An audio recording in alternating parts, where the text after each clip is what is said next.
이렇게 사도신경으로 하나님께 우리의 신앙을 고백하시겠습니다.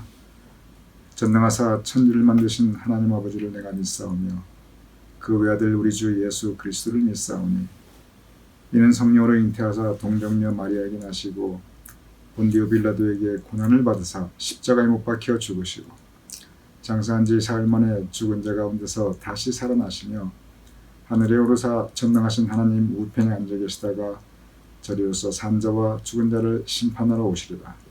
성령을 믿사오며 거룩한 공회와 성도가 서로 교통하는 것과 죄를 살려주시는 것과 몸이 다시 사는 것과 영원히 사는 것을 믿사옵나이다. 아멘.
오늘 이 화요일, 오늘 하루도 주님의 은총 풍성한 하루 되심을 축원드립니다. 오늘 우리 함께 나눌 영상 묵상의 주제는 하나님과의 논쟁에 대하여입니다. 논쟁이라는 것은 원래 논쟁이 뭐냐면 어떤 주제를 놓고 서로 논리적인 대결을 하는 것, 논리적인 대결, 그게 논쟁입니다. 논리적으로 무엇이 옳고 무엇이 그른가, 논리적으로 누구 말이 맞는가, 이걸 따지는 그것이 논쟁입니다. 그럼 논쟁에서 누가 이기는가? 논쟁에서 이기는 것은 논리가 맞는 사람이 이깁니다. 즉 이치가 맞는 사람이 그 논쟁에서 이기게 되어 있습니다. 이것이 논쟁의 의미입니다. 그런데 하나님과의 논쟁, 오늘 영상 묵상의 주제가 참 특이하지요. 하나님과 논쟁한다는 게 이게 무슨 뜻입니까? 이게 무슨 뜻이냐면 논쟁이 논리적인 다툼이잖아요. 그래서 하나님한테 하나님, 이거 논리가 맞습니까? 이거 이치가 맞는 겁니까? 하고 하나님한테 따지는 것, 이것이 하나님과의 논쟁입니다. 하나님께서 하신 이 처사가 맞는 일입니까? 하나님에게 따지고 항의하는 거, 이거 논쟁입니다. 하나님, 하나님 말씀에 성경 분명히 이렇게 기록되어 있는데 나이가 안 믿어집니다. 아무리 믿으려고 해도 이건 앞뒤가 맞지 않습니다. 이건 상식하고 맞지 않습니다. 하나님에게 논리적으로 따지는 거, 이거 하나님과의 논쟁입니다. 성경 말씀에 우리 상식적으로 믿기 힘든 그런 말씀이 사실 여기저기 많이 있습니다. 그런데 이게 어떻게 가능합니까? 사람의 지식으로 따지는 거, 과학적으로 따지는 거, 사람의 논리로 따지는 거, 이건 모두 하나님과의 논쟁입니다. 여기서 한 단계 더 나갑니다. 하나님의 말씀과 교훈이 있습니다.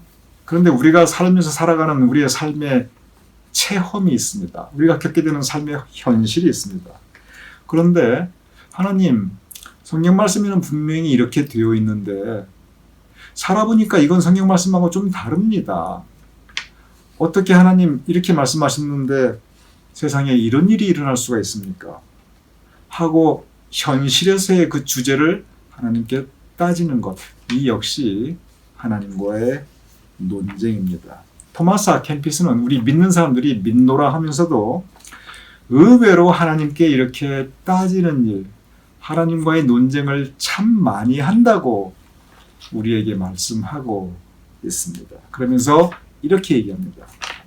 하나님의 판단이나 신비에 속하는 일들에 대해서는 논쟁하는 것을 피하시기 바랍니다. 왜 이 사람은 이렇게 뼈 빠지게 고생만 하고 왜 저 사람은 저토록 늘 부귀 영화를 누리는가?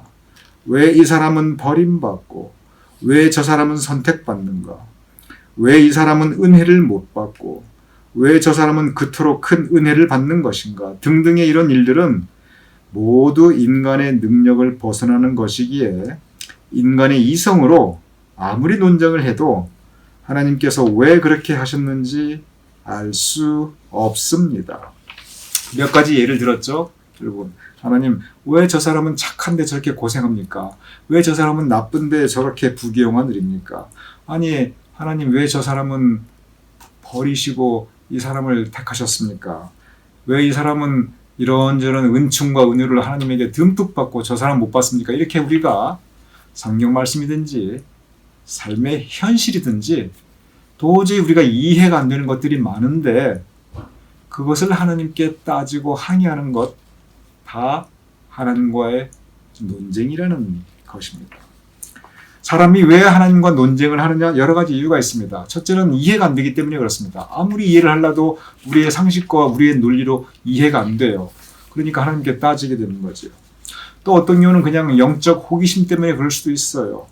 또 어떤 경우는 마귀가 의심의 생각과 미혹의 생각을 우리에게 넣어주기 때문에 그 마귀의 그 미혹과 의심의 생각 때문에 우리가 하나님과 논쟁을 벌이기도 합니다. 여러 가지 이유가 있어요. 이렇게 하나님과의 논쟁은 이런저런 이유로 우리도 모르는 사이에 하나님과의 논쟁에 빠져버리게 되는 경우 의외로 많이 있습니다.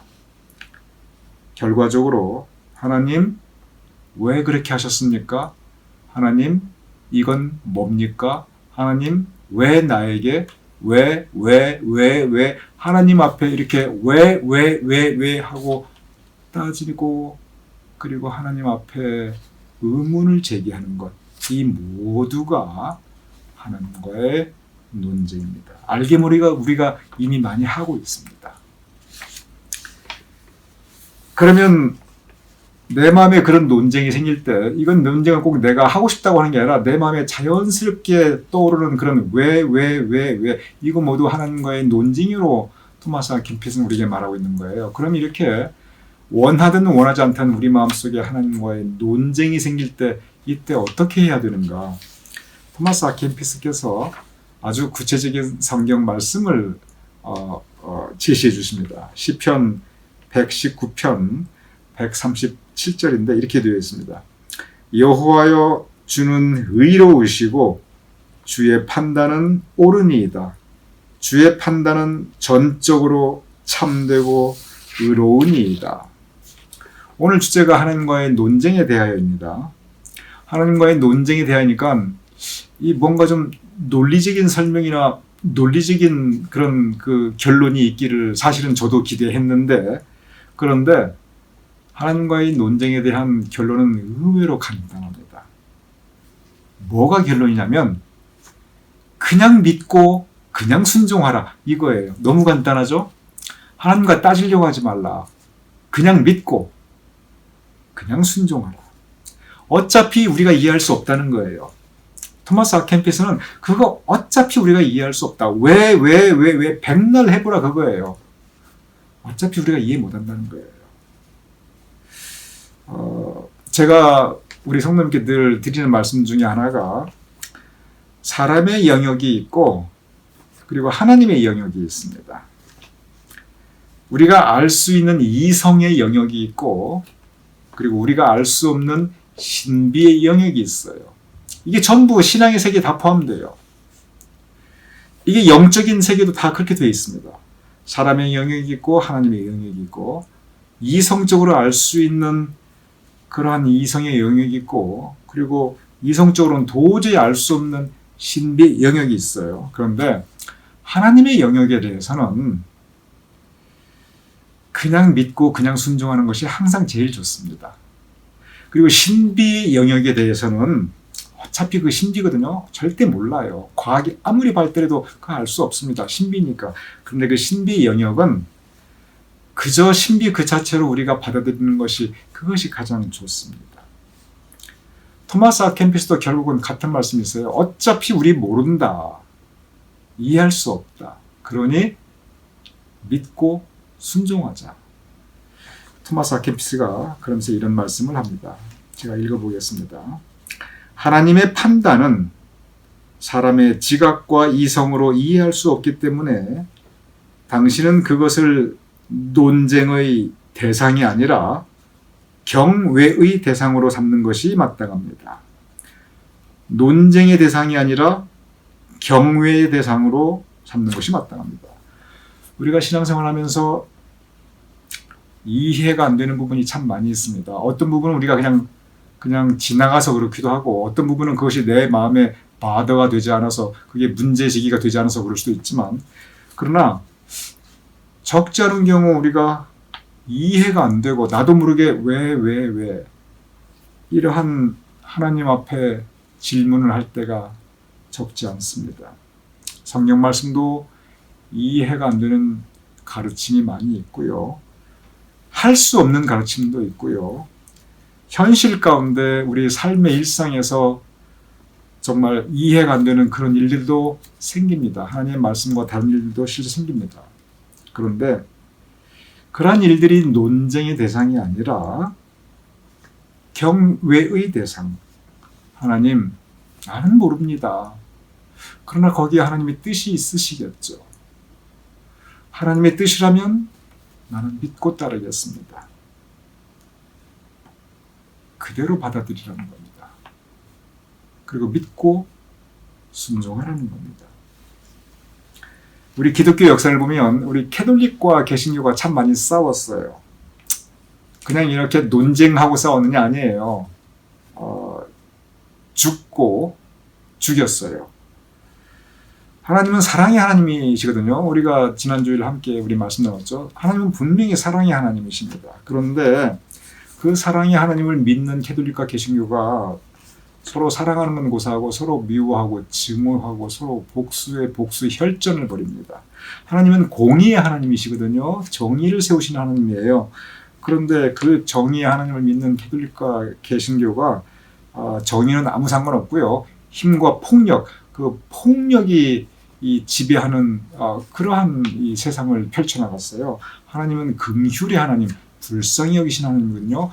너무 잔인했어요. 역사를 보면 서로가 서로에게 너무 잔인했습니다.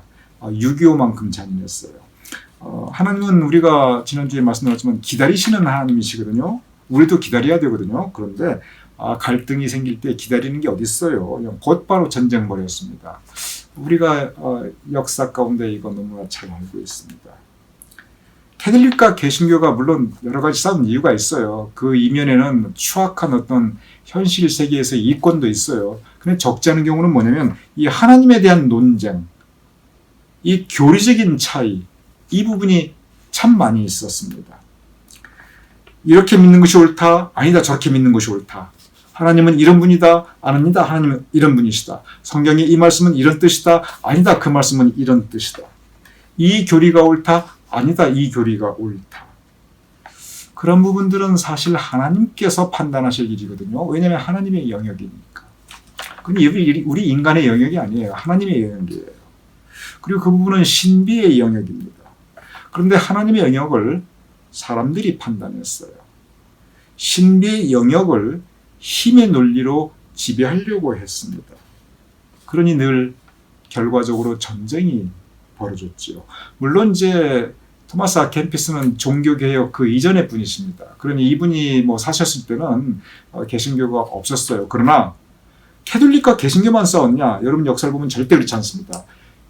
캐톨릭 안에서도 같은 캐톨릭끼리 피의 역사가 있습니다. 잔인하게 서로 싸웠어요. 그러니 토마스 아 캠피스는 그걸 너무나 많이 보아왔고 너무나 잘 알고 있어요. 믿는다는 사람들이 그 믿는 거 가지고 서로 싸우는구나. 내가 옳다, 너가 옳다. 하나님이 이렇다, 하나님이 저렇다. 성경이 이건 이런 뜻이다, 아니다 이렇게 하자. 토마스 아 캠피스의 결론은 뭐냐면 하나님과의 논쟁 따질 거 없다는 거예요. 어차피 할 수 없다는 거예요.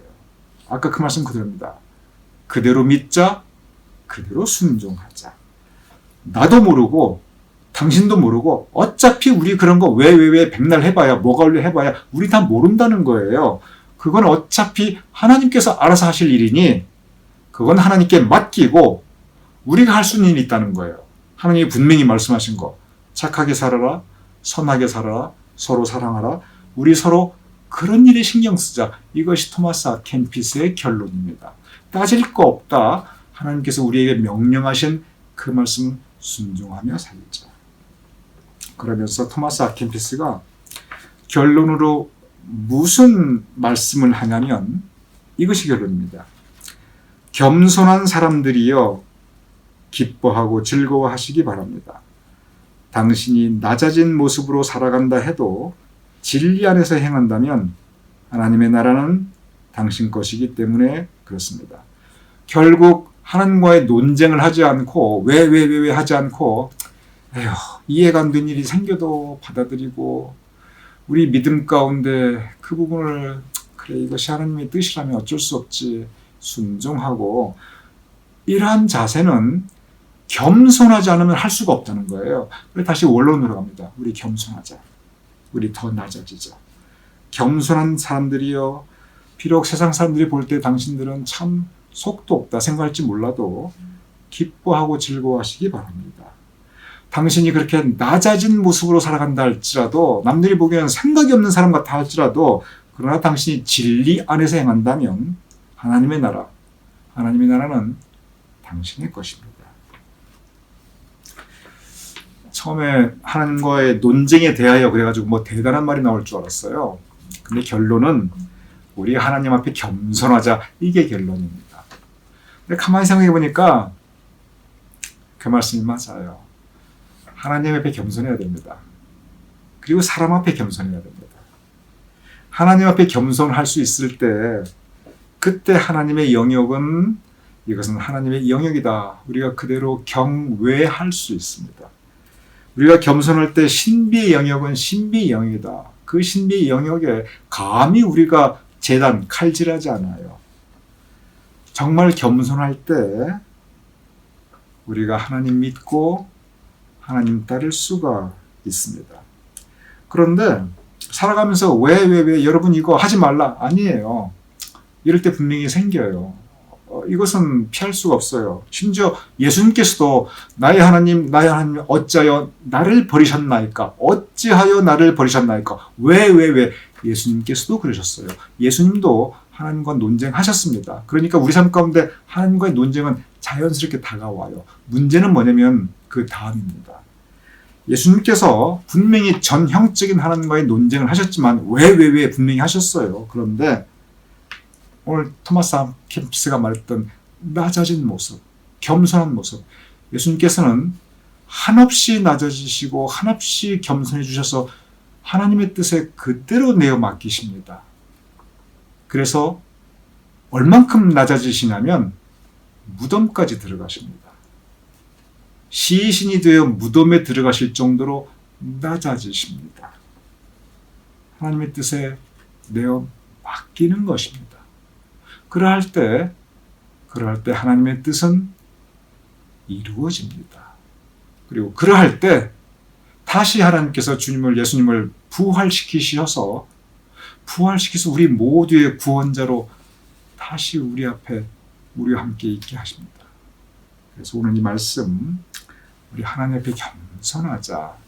하나님의 영역, 신비의 영역 다 하나님께 맡기고 우리는 그저 하나님 믿고 따라가자. 왜 하나님과의 논쟁이 있을 때 있지요. 그러나 그때라도 다시 겸손해지자. 다시 낮아지자. 오늘 이 말씀이 오늘 하루를 살아가시는 우리 성도들의 일용할 양식이 되시기를 주님의 이름으로 축원합니다.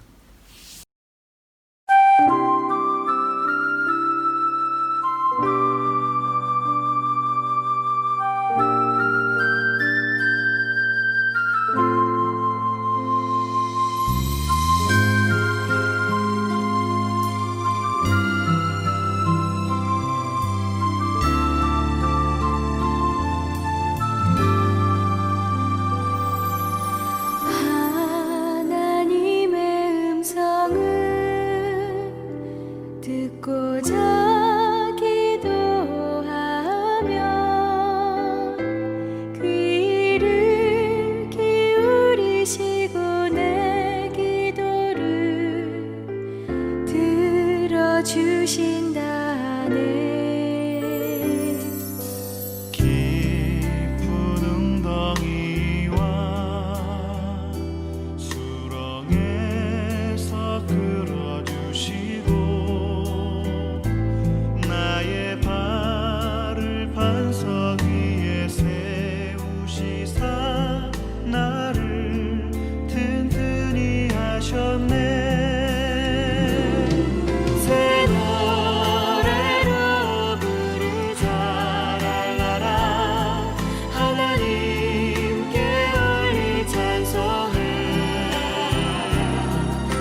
이 시간 제가 기도하고 주기도문으로 오늘 영상 묵상 마치겠습니다. 아버지 하나님, 우리 마음속에 하나님과의 논쟁을 벌일 때가 있사옵나이다. 여러 가지 이유가 있사옵나이다. 나의 하나님 어찌하여 나를 버리셨나이까? 예수님께서도 하나님과의 논쟁을 하셨사옵나이다. 아버지 하나님, 그러할 때라도 우리가 다시 겸손해질 수 있도록 도와주시옵소서. 우리가 다시 낮아질 수 있도록 도와주시옵소서. 주님 뜻에 우리를 쳐서 굴복하여 그럴 때라도 믿고 순종할 수 있도록 주여 성령께서 도와주시옵소서. 그래야 아버지 하나님, 진정 우리로 하여금 겸손하며 낮아진 자세로 하나님의 뜻을 따르는, 하나님께 순종하는 우리의 그리스도를 본받는 예수님의 제자가 될 수 있도록 주님 도와주시옵소서. 예수님의 이름으로 기도드렸사옵나이다. 아멘. 우리 주기도문으로 오늘 영상 묵상 마치겠습니다. 하늘에 계신 우리 아버지시여, 이름이 거룩히 여김을 받으시오며 나라의 임하옵시며 뜻이 하늘에서 이루어진 것 같이 땅에서도 이루어지이다. 오늘날 우리에게 일용할 양식을 주옵시고 우리가 우리에게 죄 진 자를 사하여 준 것 같이 우리 죄를 사하여 주옵시고 우리를 시험에 들게 하지 마옵시고 다만 악에서 구하옵소서. 되게 나라와 권세와 영광이 아버지께 영원히 있사옵나이다. 아멘.